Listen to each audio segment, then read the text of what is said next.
The first time my ex-alphas kid me to organize his schedule, cancel his dinner, and remind him to take su presence before a board meeting. He almost laughed in his face. Not because it was funny. Because 3 years earlier, Cassian turned had slipped a gold band onto my finger in a courthouse with broken air conditioning and whispered, "You're my home now, Soren. Even if the whole world has to what, he won't let you go." And now stood in front of me in a dark suit worth more than my mother's old house, looking me dead in the eyes and saying, "Me, my new executive assistant. HR says you're efficient. Try not to disappoint me. Didn't recognize me. Didn't recognize my scent. Didn't recognize my hands. Didn't recognize the man, once married. And the worst part, I wasn't pretending. Cassian Torne, future chairman of the Torne Group, my first love, my legal husband, the alpha who once promised a good tear apart the world before letting anyone come between us, had no idea he had ever belonged in his life at all. So I bowed my head, swallowed every sard in my throat, and said the only thing my pretty good let me say. Of course, I may return. Because if I wanted me to be a stranger, it could be the best stranger I'd ever hired. What I didn't know then was that the lies surrounding our marriage ran deeper than memory. And when the truth finally surfaced, it voluntarily used to destroy his family. It would force Cassian to face the one thing even powerful alphas fear most. The exact moment they found the person who loved them most. Part 1. It was his husband before I became his assistant. My name is Soren Vale. Or at least, it was said to be. By the time I returned to the Torne Group, the documents in my briefcase said Soren Salvatierra. Because pain teaches you that sometimes surviving means changing the name people use to reach for you. But before that, before the city towers and polished floors and sterile office lights, it was used an Omega scholarship student in Monterra, working nights at the University Archive and trying not to fall in love with a man so far above my world the might as well have been another climate. Cassian Torne was born into money, so he didn't need to shout. His family owned Torne Urban Holdings, a development empire that touched all the coast and most of the capital's skyline. Hospitals, cultural centers, hotels, luxury housing, government contracts, if it involved land, steel, or money. The zones were there already or planning to arrive first. A soul have been unbearable.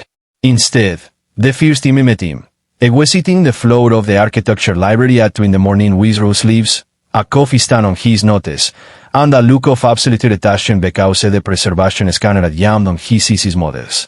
He was the student assistant on archive duty. I looked up and said, "Please tell me you know how to fix this machine before I declare war on your education." He should have said yes and walked away.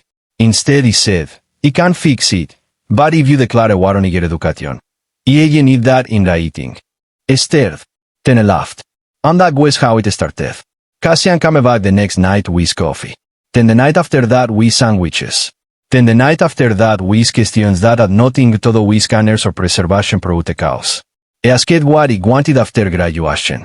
He told me he wanted to restore all public archives, maybe build a preservation center for legal documents in the poorer districts, because history belongs to people who can't usually afford to protect it. I listened. Really listened. Not the way rich men sometimes listen because they find your passion decorative. I listened like my mind was something worth making room for. For an Omega who had spent most of his life learning to lower his scent, lower his voice, lower his eyes, that kind of attention was dangerous. It fell anyway. Cassian courted with patience instead of pressure. I learned my tea order, minimized my schedule, and walked me home without ever turning my silence into obligation. During my yachts, when my instincts grew sharp and vulnerable, I never once used them against me. I would sit on the other side of the room, reading aloud from whatever book is threw at him, waiting until he chose closeness first. That restraint was what made me trust him. And trust was what made me ruinously happy. We kept our relationship private because the Torne family had expectations and because he knew exactly what those expectations meant for an Omega from my background. He was the son of a deceased archivist and a seamstress who had spent her whole life making uniforms for schools that didn't pay on time. He had no title, no corporate name, no useful family alliance. The only thing is that people like the Zorns valued was the quiet sort of intelligence that helps build empires but rarely gets invited to sit at the table. Cassian said none of that mattered. For a while, he believed him. A good still weekends for us in all districts where nobody cared who it was. A kiss me in randstorms. Bought me second-hand books because I remember the preferred notice in the margins. And on crossed the entire city at midnight because I texted him that my suppressants had triggered a migraine and the colon strat. I arrived with water, medicine, and a bag of mandarin oranges. I married him 3 months later. Not publicly. Not grandly. Secretly. His father had used died. The board was circling like vultures, and the succession rules around family control were getting ugly. Cassian told me in the time before announcing was because half the board still expected him to marry some socialite omega from a coalition family to stabilize investor confidence. He told him it was not a secret a cold kept forever. I kept my face and said, "You're not a secret. You're the truth I'm protecting until I can bring it into dialogue without them hurting you." He wanted to believe that was wisdom instead of fear. So we went to the civil registry on a Wednesday afternoon with 2 witnesses. My best friend Nico, a beta lab student with the mouth of a criminal and the ethics of a saint, and Cassian's cousin Elena, who had always been the only turner he fully trusted. Cassian wore a navy coat and no tie. He wore a cream sweater because my best shirt had a missing button. The clerk was bored. The flowers on the desk were fake. The air conditioning rattled like it was dying. And still, when I slipped the ring onto my finger and smiled like I finally reached something holy, it felt more real than any palace wedding could have. We signed. We kissed. We went home legally married. That night I held in our apartment and whispered plans into my hair. How I announced the marriage after the next board quarter. How we then move somewhere with more light. How I wanted children someday if he ever wanted them to. How I was tired of making our love fit into other people's timelines. He fell asleep in his arms thinking the hardest part of loving an alpha like Cassian was waiting for the world to catch up. He had no idea the world was already moving against us. Part 2. He lost his memory. And he lost everything else. The accident happened 11 days after our wedding. Cassian was flying back from a zoning dispute in the Northern District when the small charter aircraft went down outside the San Jerónimo Pass. 3 survivors. 2 broken engines. 1 week of national headlines. No confirmed sabotage. Though anyone who understood corporate warfare knew better than to trust the phrase mechanical failure when power was involved. When got the call, he dropped my phone so hard he cracked against the kitchen tile. By the time I reached the private hospital, the entire Torne family had already occupied off the floor. Security stopped me at first. Then Elena saw me from the far end of the corridor, and physically shoved 2 guards aside. As he paused, she snapped. That was the first time anyone had said it out loud in public. And the last time for a very long while. Cassian survived. Multiple fractures. A punctured lung. Head trauma severe enough to keep him unconscious for 3 days. He barely left the hospital. He signed what papers they allowed me to sign. Slept in waiting rooms. Endured the cold stares of executives who pretended not to understand why he was there. Ignored the whispers from relatives who clearly thought my presence was temporary, sentimental, dispensable. On the 4th day, Cassian opened his eyes. He was there. He stood so fast the child being me toppled. Cassian. He looked at me. Not through me. At me. His gaze moved over my face with polite confusion. Then drifted toward his mother. Who is he? He felt the world split cleanly in half. His mother, Elena Torne, reached for his hand before he could speak. There's no one you need to worry about right now. I think he stopped breathing. Cassian, he said, voice breaking, it's me. He frowned slightly, not cruelly, worse. Blankly. I'm sorry, he said. Have we met? The doctor's cayedit retrograde memory loss focused around the previous 18 months, with fragmentation beyond that. I remember the company. His university years. His father's expectations. Old routines. Old rivalries. I did not remember moving in with me. Did not remember proposing. Did not remember the registry office. Did not remember kissing my 44 meetings or falling asleep tangled in my seats or promising we were almost done hiding. I remembered me only as a student archivist from years earlier. An acquaintance. Nothing more. Instead anyway. Because memory returns sometimes. Because love is stubborn. Because it was his husband, and husband do not vanish the moment they become inconvenient. Elena disagreed. She cornered me 2 days later in the quiet room outside the intensive care, wearing perils and grief like twin weapons. You need to leave. He laughed in disbelief. I'm his spouse. Legally, perhaps. Practically, you are an instability I cannot afford. It deserves the truth. It deserves recovery. Her voice stayed calm, elegant, lethal. The doctors are clear that stress could worsen his confusion. Right now I believe you were a student attachment, I outgrew before the accident. If you force a marital claim on him in this condition, it will feel manipulative. Violative. He stared at her. You're relying on me. She opened a folder and placed papers in front of me. Look carefully. They were annulment documents. Prepared. Dated. Not filed yet, but ready. My hands shook. You thought it easy. No. He anticipated necessity. Her eyes held meaning without worms.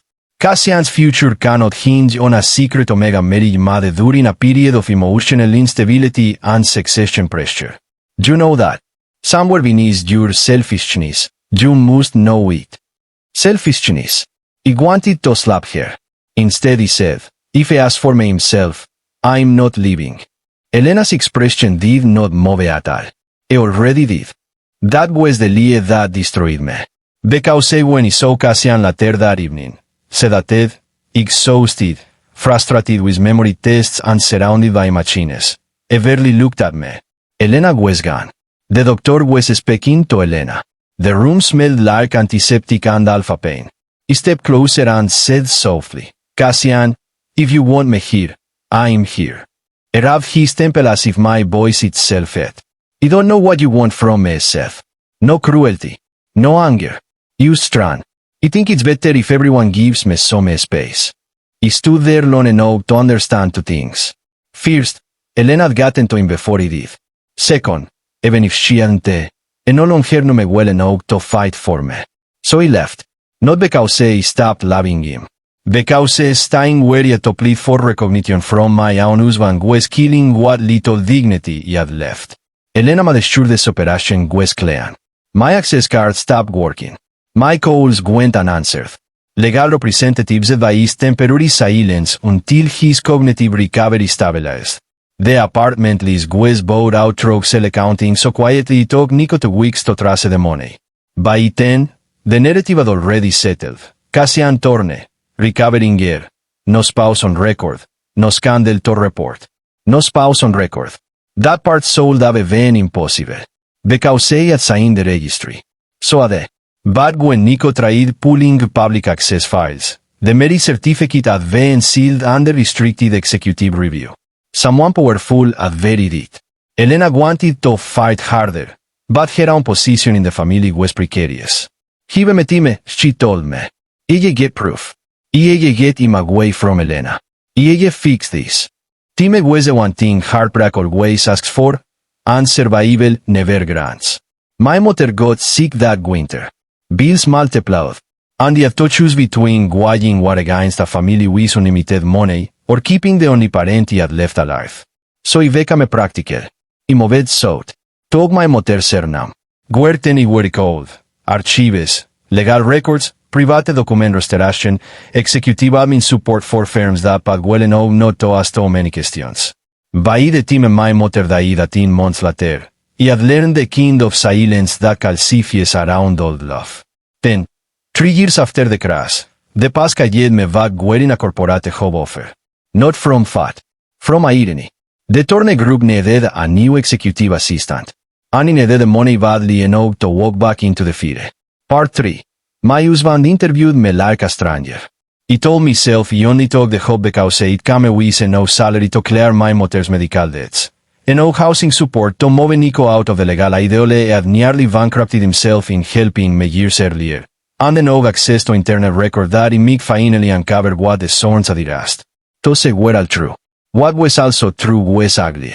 Some a part of me nedet to si Cassian with my own eyes. Token firm weather forgetting me at heti matal. The headquarters of Torne Urban Holdings looked exactly like the kind of building Grief would design if given limited glass and budget. 52 floors of smoked steel, white stone, security scanners, scent neutralized corridors, and beautiful people moving fast enough to imply importance. I arrived in a charcoal suit, my old wedding ring hidden on a chain under my shirt, and my nerves lacked so tight I could barely taste my own coffee. The final interview was with him. Of course it was. Cassian stood when he entered, one hand in his pocket, the skyline behind him. He looked older than memory had prepared me for, sharper, colder, broader through the shoulders. The scar near his temple from the crash was pale now, almost elegant. His scent, once something he could identify from rooms away, was carefully controlled beneath executive suppressants. Cedar, black pepper, rain on concrete. My body recognized him before my face let it. He glanced at my file. Soren Salvatierra. Yes. His gaze lifted to mine. Unstopped. Used for a second. Something flicked there. Instinct, perhaps. A faint discomfort. Recognition without context. Then it vanished. You worked in archival compliance before transitioning to executive operations. It did. Your references describe you as discreet. Even phone discretion is underappreciated until someone desperately needs it. That almost earned a smile. Almost. Cassian leaned back slightly. One of our senior partners says you're difficult to rattle. He held his gas. Even at practice. A silence passed between us, tout and private. The sort that could once have ended in a kiss or an argument or both. Now it ended in him glancing down at my resume. Have we met before? He asked abruptly. My pulse kicked hard enough to make me dizzy. There it was. Not memory. Instinct. I could have told him then. Could have said yes. You were me the night before your flight and kissed inside of my wrist because you knew it come. Yes. We argued over gross release and naming hypothetical dogs. Yes. You are still wearing a watch about you after graduation because you told me expensive ones felt too heavy. Instead, he said, not formally. It was technically a lie. His expression tightened, unsatisfied for reasons he clearly couldn't name. Then the corporate mask slid back into place. You start Manda. That was it. No dramatic collapse of memory. No cinematic recognition. No divine justice. Use my husband hiring me to manage his calendar. The first month was unbearable. I learned quickly that Cassian had become excellent at compartmentalizing pain. He worked like a man determined to outrun every soft thing inside him. 12-hour days. Ruthless meeting blocks. Precision so severe his executives treated punctuality like worship. He kept his personal life almost clinically empty. No public partner, no tabloids, no scandal, no rotating lovers whispered about by staff. That last part surprised me more than I wanted to admit. Elena was still in the company, now chair of the Legacy Trust Division. She recognized me immediately. The first time she saw me outside Cassian's office, she went visibly still before recovering with terrifying grace. Emre Salvatierra, she said, as if testing the surname for weakness. MS Torne. Her smile cold have frozen water. I soon you developed more self-respect. I kept my own expression calm. And I soon you developed a conscience. We were both disappointed. Her eyes flashed. That was one small victory. She couldn't openly remove me without explaining why. And Cassian, who trusted me professionally almost from the start, shut down every concern she floated about my presence with clipped efficiency. Is competent, I told her once, not knowing I could hear through the half-open conference room door. Unless your objection is operational, I'm not interested. Operational. The word sold have a head. Instead it almost made me laugh. At least now, it was valuable for my mind instead of my fertility. Cassian became dependent on me in the quiet was powerful, though when David decided someone is safe enough to lean on without calling it leaning. He knew his coffee before meetings, which reports he actually read, which investors needed flatty and which needed hard numbers. When his migrants were coming on from the slight flattening of his end, An auto rearrange a Rome sitting chart sotto rival alfes volunteter na soning diner into a territorial blow de sport. Started trusting my instinct before admitted it. Who soll sit next to the minister? As while nothing histie. Not le desma unless you want a bravery rumor vai desert. A bit. Then, fine. Fix it. Or, cancel my 7:30. You don't have a 7:30. His gas gulls sharpen. Then why do I feel like I'm forgetting something? Because you skipped lunch and have been a walk since 5. A pause. How do you know that? I dejan in my folder without looking up. Because your staff in yo is survival. Sometimes a ghoul stare a little toll on after exchanges like that. As if some varied part of him recognized a rhythm it don't love. It got worse at night. After most of the office cleared out and the building fell into that strange hush of belt after hours. The loosen his tie. Stand by the windows. And ask questions never asked during the day. Were you married? The first time said it. I nearly dropped the tablet in my hands. What makes you ask that? You were a ring chain under your shirt. I forced myself not to touch it. Observation skills. Impressive.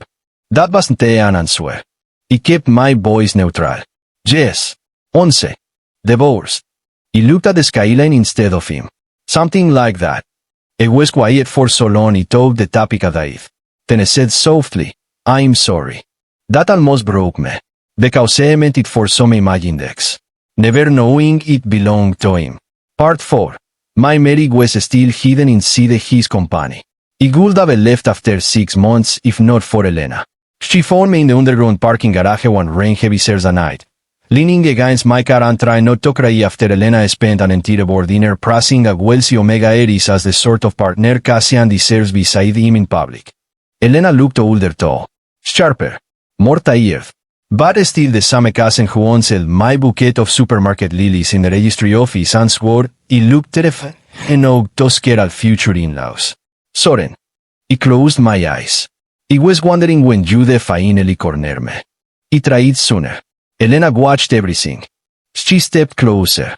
I'm sorry. That was the problem with Elena. She apologized like she meant it. So I couldn't have her. You said you'd fix it, I murmured. I know. You didn't. Pain crossed her face. No, I didn't. We sat in her car while rain hit the windshield hard enough to erase the city. That was where she told me the rest. The sealed registry file had not been destroyed after the accident. Elena had used emergency executive authority to classify the succession-sensitive legal material while Cassian was incapacitated.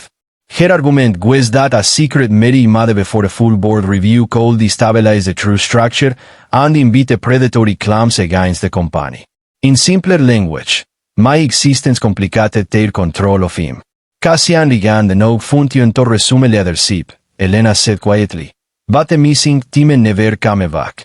By the time I learned what Elena had done with the records, she'd already tied them into a restricted asset dispute under the family trust. Every request, he made a triggered review. Why didn't you tell him? I tried. Elena laughed once, bitterly. Elena controlled his recovery time, his schedule, his legal briefings, even which visitors were framed as stress risks. By the time I got real access, I had already accepted the version of reality where there had been no marriage. Used as sword. Private attachment they handled badly before the crash. My chest hit so badly I had to press a hand to it. Handled badly. I'm sorry. He stared out through the rain. Don't you know what the worst part is? He whispered. Sometimes I look at him in meetings and I can still see pieces of the man who loved me. The way I notices when I'm tired. The way a hat's being lit to. The way I still reaches for that stupid watch when stressed. He swallowed hard. And it makes me want to hurt him more. Because if it were cruel this would be easier. Elena's voice softened. Isn't it cruel, Soren? I was mad ignorant. He laughed without humor. Do you know how small a comfort that is when the result feels the same? She didn't argue. Instead she handed me a copy of something from her bag. An internal trust index. At first it looked like accounting debris. Then he saw the classification code attached to a sealed inheritance contingencies file. Torne, Cassian, spousal status dispute / restricted. Spousal. My hands shook. Es still legally married, Elena said. The world narrowed to the paper in my lap. Not Wes. Is. I'll take years. My boys come out soon. I never divorced me. Equivalente. No the solution was ever failed because Elena didn't want a legal trial. She wanted you arrested, not separated. He let out a sound that was half laugh, half gun reopening. So that was the truth. He had spent 3 years trying to survive being abandoned by my husband, all while still legally being his husband. The irony was grotesque enough to feel almost holy. Elena reached for my hand, took better of it, and withdrew. I'm fighting a quiet proxy battle on the board, she said. There is more going on than your marriage. Elena and Sefodorian Vélez are moving money trucks and contractors attached to precast infrastructure bids. If we pull the trust records correctly, the merit classification could expose more than just what happened to you. He looked up. You think the crash wasn't an accident? I think too many people profited from Cassian walking a forgetful and compliant. Cold ran through me from scalp to heel. A la 11, the hope stopped being about all love and unresolved grief. It became evidence. Proof. What? If Elena buried my marriage inside a corporate trust, then unearthing it voluntarily used give me back the truth. It made collapse the entire machine that had swallowed it. For the first time since joining the company, I stopped asking myself when I should leave. Instead, I started planning how to bring the whole thing down. Part 5. I fell in love with me again before I knew why. There should be a love against having to work late with the man who forgot marrying you. Especially if I still unconsciously loves all the same things you said to. Once I began digging with Elena, every day at the office became a dangerous blend of investigation and emotional sabotage. I had access to scheduling systems, legacy files, board circulation drafts, and the no executive traffic to map patterns Elena took no assistant could notice. What I didn't have was distance. Cassian kept giving me reasons to remember him. I still hated cilantro. I still rubbed the scar near his temple when overthinking. I still trusted my silence more than most people speeches. And without realizing it, I kept falling toward me. The first thing I noticed wasn't romantic. It was territorial. A regional investor named Marrow. Smug, scent aggressive, the kind of alpha who treated Omegas like test acquisitions, cornered me after a strategic dinner and said, "My return keeps you very close. Efficient assistants with your face usually know how to negotiate more than calendars." Before I could answer, Cassian appeared in him like judgment wearing cufflinks. Marrow said softly, "If you ever imply that my staff's professionalism is available for your speculation again, your investment access will end before the dessert." Marrow paled and retreated. He stood there, pulse hammering. Cassian turned to me. "Are you all right?" I should have said yes. Instead he asked, "Why did that make you angry?" His expression went unreadable. It was disrespectful. "That's not what he asked." El my gasto alone. Then said, with unsettling honesty, because when people speak to you like that, you have the irrational urge to break something expensive. He laughed once, sharply. "That sounds inconvenient." "It is." Neither of us moved. Then stepped back, the moment shattered away, and said, "Good night, Soren." He went home and stared at oral ring in my palm until dawn. The second time was worse. I got sick. Not seriously. Used one of those brutal alpha fevers that happen when stress, suppressants, skipped meals, and arrogance finally unionize against the body. A soul that began home hours earlier. Instead I tried to finish a financing call while half delirious and nearly collapsed in his office. He caught him by the elbow. His skin was burning. "Sit down." "I'm fine." "No, you're vertical. Different condition." Egame a das glare that could have scared lesser people. He called his driver, sent everyone else home, got him water and fever blockers from the executive medkit, and stopped the cause. Leaving him alone in that state felt impossible even if he had himself for caring. At some point, somewhere between midnight and 1, a half woke on the office sofa with his head in my lap because they insisted sitting upright made the room over. His voice was rough with fever. "You staff?" "Yes." A pause. "You always though." My entire body went still. "Always." "Not tonight." Always.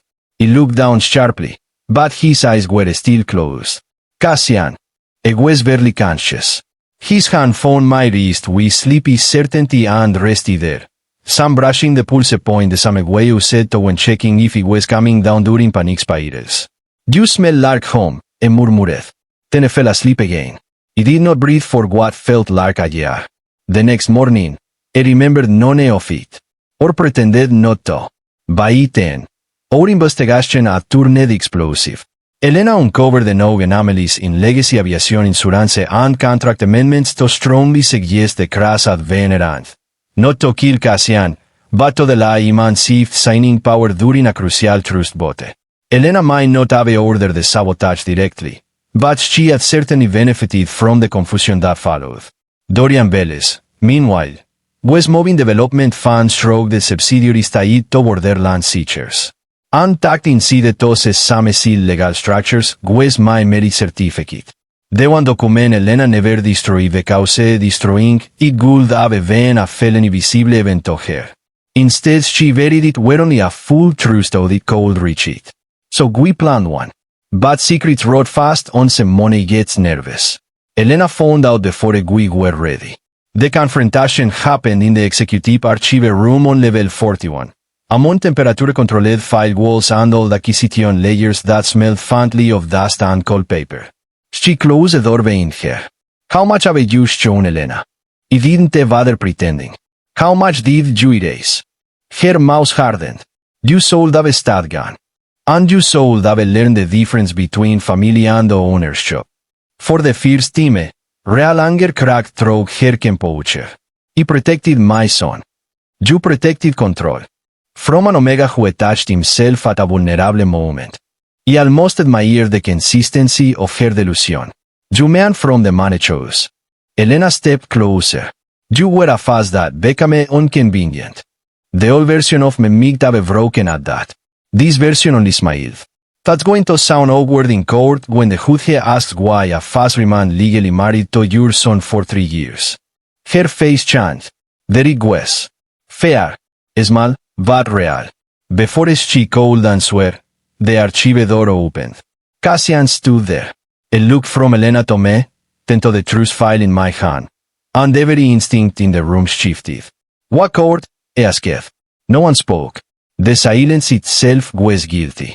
Cassian stepped fully inside and shut the door. Soren, I said, eyes on me now. What is she talking about? My mouth went dry. Elena moved first. Es been manipulating, confidential. Not you. His voice cut like glass. I had never said that tone on her in front of me before. The room went perfectly still. Cassian reached out. Give me the file. I sold a belief. Sold a what if. Sold a control the reveal. Instead, maybe because I was tired, maybe because of unrated exhausted every better instinct. He put the file in his hand and said the truth he had swallowed for years. You sold us why the truth classified your spousal status as a dispute when you never knew you had a spouse. Cassian's face emptied. I opened the folder, looked down, and saw our marriage certificate. Part 6. The day I remembered was the day I broke. Some shocks happened loudly. This one didn't. Cassian didn't shout. Didn't stag her. Didn't drop the file. You stopped moving in a way so completely it made the air around us feel thinner. His eyes moved over the certificate again and again. Cassian Torne. Soren Vale. Registry seal. Witness signatures. Date. Official stamps. Legal validity code.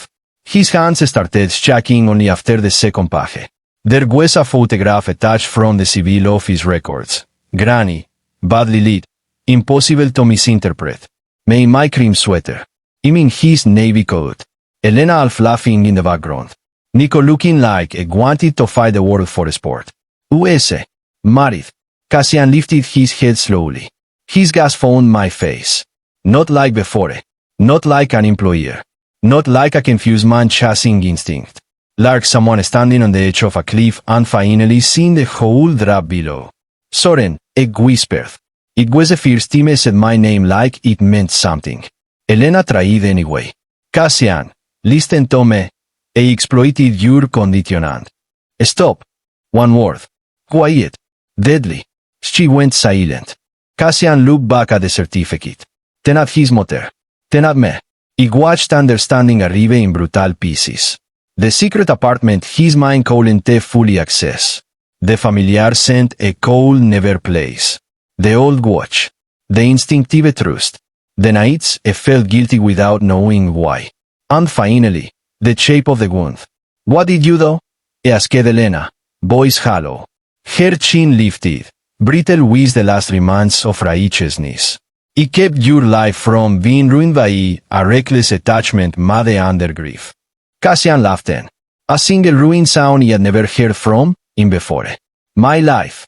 I looked at her with something worse than anger. You mean the life where I worked beside my husband for months and never knew why looking at him felt like losing something vital every single day. Elena's control finally cracked. It was never right for you. Cassian turned toward me so fast he flinched before he could stop myself. The movement destroyed him. He saw it happen. So the exact second I realized he had learned to fear being reached for by him. His face went white. Soren. Memory, they say, comes back strongly after trauma. Not in neat timelines, but in sensory ambushes. A smell, a phrase, a touch, a room angle, a sound. I touched the photograph again. And suddenly sat down hard in the archive chair like his legs were no longer trustworthy. La terre tome it hit a la 11. The registry office found rattling my hand calling his. The way he laughed when the clerk mispronounced my middle name. Kissing me outside on courthouse steps while Elena shrewd Raidas mean instead of Risebekaus and Nico said ver deserve better. In the archive room, all saw was a man unraveling from the inside out. You were wearing that sweater, I said fondly. He couldn't answer. You had it the clerk's pen because it skipped. Still, he said nothing. His eyes filled. Oh God. I looked up at me like a drowning person. He left you. The words under, unbearable. Not because they were new. Because now I understood them. I understood the hospital. The sealed silence. The vanished access. The blank years. The way I stood in his office every day calling, and I returned while carrying the truth of our marriage alone. And suddenly all the apologies in the world became todo small to feed the damage. Cassian stood. Then crossed to me with a kind of desperate restraint. Stopping used far enough away that he could still refuse him. Soren, I said, voice breaking on my name. Tell me what he did. Don't protect me from it. In need. No, my own voice shook. You don't get to make me narrate my own erasure so you can suffer correctly. He closed his eyes like he struck him. Elena stepped in again, brittle and furious. This is absurd. It's turning you against your family over a technical document. Cassian snapped. Not physically. Worse. He turned on her with a fury so cold it seemed to pull her from the room. You buried my marriage. Silence. You isolated the man I love. Silence. You let me believe I had simply become a colder person after the crash, when in fact you had stolen the context of my own life. Elena opened her mouth. Cassian's voice dropped to something lethal. If you say one more word that reduces him to paperwork, it will remove you from this company before the sunset. For the first time since I even known her, Elena looked afraid of her son. Good. She left without another word. The moment the door shut, the room changed. All the power drained out of it. What remained was used me and the man who had once married me, forgotten me, and found me to late todo any of those things cleanly. Cassian looked wrecked. He don't know where to start, admitted. That honesty had more than performance would have. Try the truth, he said.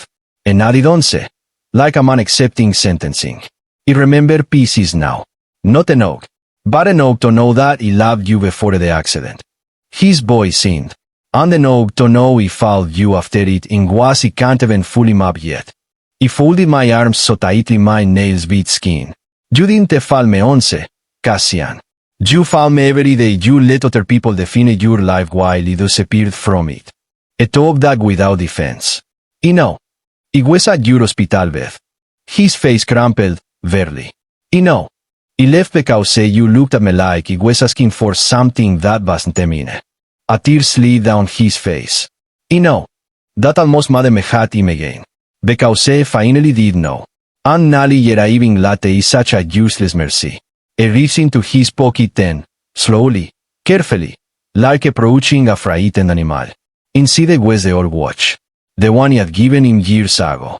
A toquito fan stared at the worn leather band. He never replaced this, said Arceli. People kept trying. He always refused. He laughed shakily. He told himself it used fit right. He looked away before my expression betrayed me. Cassian stood there in the frozen archive with our marriage certificate between us, and said the only sentence that had any right to exist in that moment. I am not asking you to forgive me. I am asking you to let me face exactly what was taken from us. The tragedy was that part of me still loved him enough to understand the difference. Part 7. I called me his husband in front of the whole board. The emergency board meeting the next morning was supposed to be about financial irregularities. It became a funeral for the old torn order. Cassian arrived with Elena on his right, legal counsel on his left, and me beside him carrying the full trust audit package that Elena had spent 3 years trying to bury. He hadn't slept. He doubted any of us had. There was a new severity in him that made even senior director sit straight. Elena came in last. Still immaculate. Still controlled. Still believing now. I think that blood and money would save her if pastured long enough. Cassian did not waste time. He placed the marriage certificate in the center of the palace table and said, "Before we discuss the aviation and trust fraud exposure, this board will address the unlawful suppression of my legal marital status." No one moved.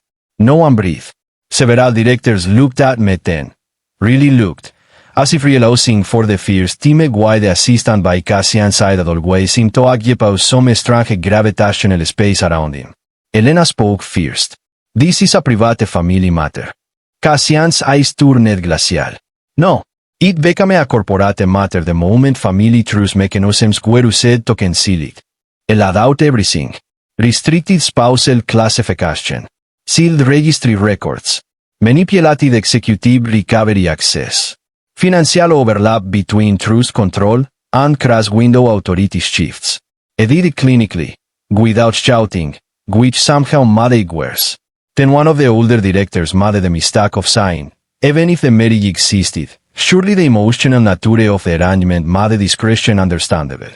Cassian looked at him with utter contempt. My husband was harassed. The word hit the room like a physical force. My husband. Not the claimant. Not Emery Salvatierra. Not a former relationship. My husband. After years of silence, the truth landed publicly in the simplest possible form. Something inside me broke and healed at the same time. Elena tried one last angle. You were impaired, Cassian. He acted in the company's best interest. Stood. The entire room stiffened. If the best interest of this company requires me to live a lie built from betrayal, he said quietly, then this company has been deceased longer than he understood. He voted to remove Elena from all trust authority pending criminal and civil review. Elena seconded. 3 directors objected. They lost. Dorian Vélez was escorted out before the meeting ended. Elena did not look at me as she left. That was the only dignity she had left to salvage. After the board adjourned, the room emptied around us until only legal staff remained at a distance. Cassian stood at the head of the table. One hand brushed against polished wood like the effort of remaining upright had become physical. His soul double left hand. Instead he stabbed. It turned when we were alone enough. Iberu is in your role, he said. My stomach dropped. Of all the possibilities, that hit most unexpectedly. Of course. His expression sharpened with immediate pain. No, not like that. A step closer, then stopped himself. You don't work for me anymore, Soren. Not as my assistant. He stared. Then asked what? He swallowed. That is entirely your decision. The room went silent. Sun cut across the board table in clay and white lines. Somewhere below us the city kept moving, indifferent to the fact that my life had used to split open again. Cassian's voice lowered. If you want the solution now, ella signed before sunset. My throat tightened. If you want public recognition with private separation, ella give it. He said nothing. If you want to remain legally married and live on separate continents, it will make sure no one touches your autonomy again. Still nothing. And if what you want is said, voice Roganin, Istotel me togo to helan never speak to you unless a coward requires it. I guilo ubadato. I looked at him then. Really looked. At the exhaustion. The grief. The sincerity sorrow it had none of charms polished left. This was not the Cassian who once said trust me.